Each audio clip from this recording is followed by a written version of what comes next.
got to fight this guy. Oh, you got injured in camp. You lose to that guy too. Now you're set back when you could have been a champion. Yeah. You know, there's a lot of like weirdness going on with possibilities and, you know, just luck, bad luck, and good luck. Bad luck and good luck. Timing, I think, is a How big thing. is something like this allowed to happen? How is Jake Paul allowed to fight Gervonta Davis?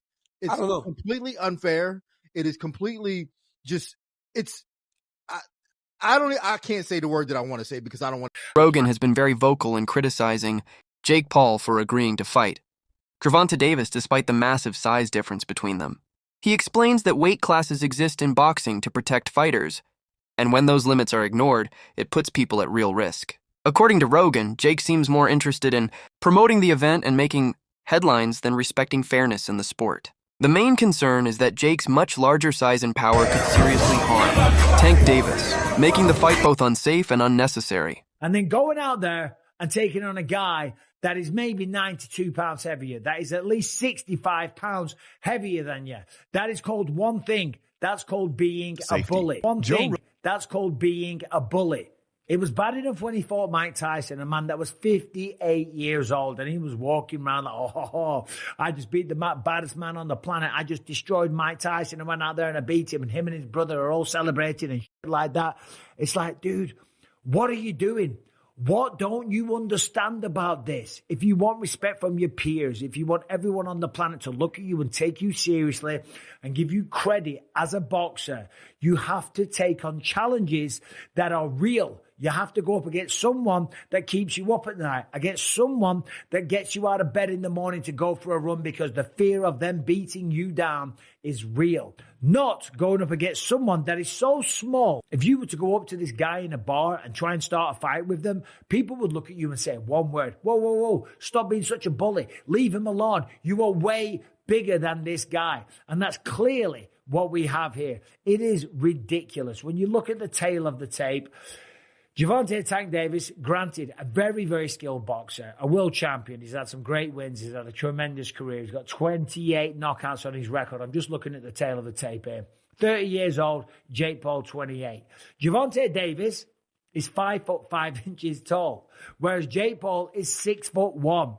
I would never dream on picking on a guy that is 5'5" tall. Granted, there's some tough guys out there that are 5'5", okay? They're smaller guys, you know, but for 5'5", they'll pack a good punch. Typically, they're mixed martial artists or boxers. Right. Michael Bisping also raises major concerns about Jake Paul's decision to fight Gervonta Davis with such an extreme weight gap. He points out that Jake is preparing to face someone who is nearly 100 pounds lighter than him, which completely goes against the natural balance of boxing. Bisping reminds fans that Jake's previous fight with Mike Tyson already seemed questionable because Tyson is 58 years old and long retired. Now, taking on Tank Davis makes things even more controversial, as it doesn't look like a fair competition but more like Jake trying to gain an advantage for his own benefit. Bisping emphasizes that boxing is built on fair and even matchups, but this fight is so one-sided in Jake's favor that it appears less like a real sporting challenge and more like a business move that could put Tank's safety in danger. Things, right? They should also have like the size of the ring, the size of the glove, all that stuff. Particulars should be in the contract, but I would probably look for one thing that is not the common thing to have in a contract if I'm Tank. A ladder. A ladder. Can I get a ladder? Somebody? You know what I mean? Hey, look, if he hits him on the chin the way he can punch, Jake might be doing a dance. You know what I mean? Not voluntarily either. But we'll get into that more later. The thing that I'm talking about right here is what you said. It was stark.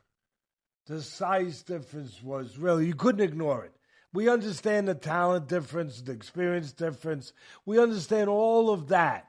But the size, the pure, and we understand small guys can beat big guys. We just saw Crawford do it to Canelo, but, you know, a little different.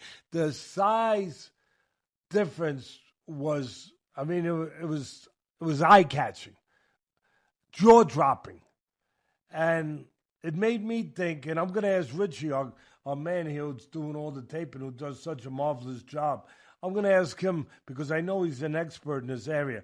But it reminded me of one of the Rocky movies where they had the face, where they did the wrestling thing with Rocky and Hulk Hogan, a.k.a.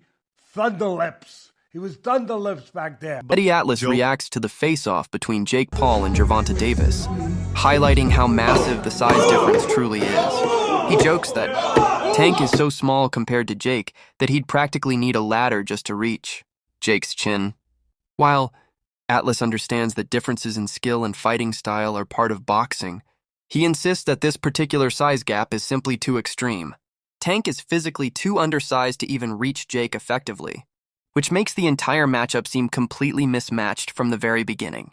But no time limit within the weight classes. Yeah, that'd be sweet. That would be pretty. That would be pretty wild. Yeah, that'd be pretty. Because crazy. you know, like two guys are facing off each other, like, and they know, like, there's no rescue every 5 minutes. Yeah.